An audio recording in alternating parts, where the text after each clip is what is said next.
It's one of those fantastic stories that you rarely see. I really loved my home and didn't want to go anywhere. The interest in hockey became like a drug for many people. It's what our city is famous for. From MODO, Sweden, Peter Forsberg. A generation like that will never see it again. We'll never see it again.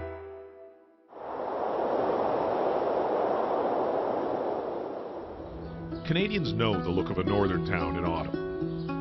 A tiny bustling main drag, and the stacks on the horizon, steam belching from the mill. 35,000 people, hockey is everything there. It's all blue-collared, you work in factories. It's almost like everyone knows everyone. I think it's a perfect place to grow up. And of course, hockey, the only game in town.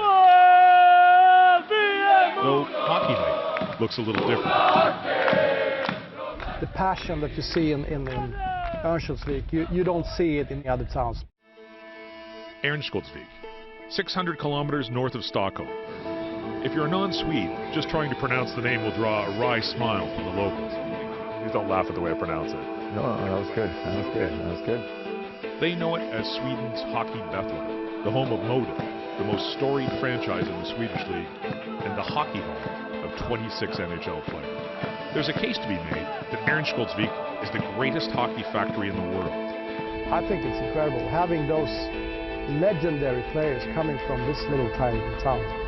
Just my junior team, I think it's 7 guys that are the junior team that made the NHL. But why? What's the secret? I've heard a lot of people wondering about it. Well, there are theories. I don't know, it can't be the water. Maybe. People say it's the water, but I don't believe that. Well, maybe not the water, or the northern lights, or all that ice. But we did keep hearing about one very special coach. We had a fantastic coach and trainer there too, Anders Melinder.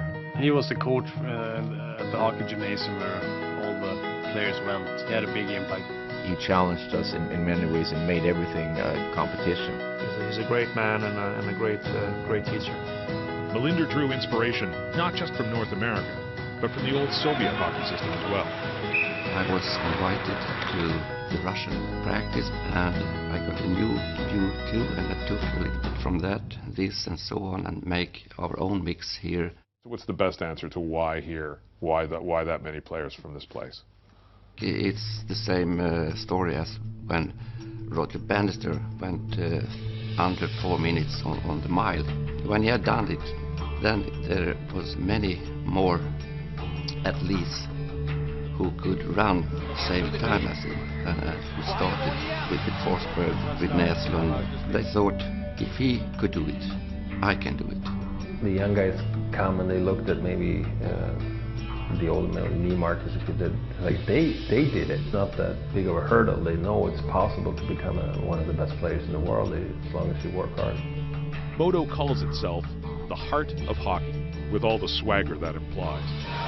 They grow their own talent better than anyone else.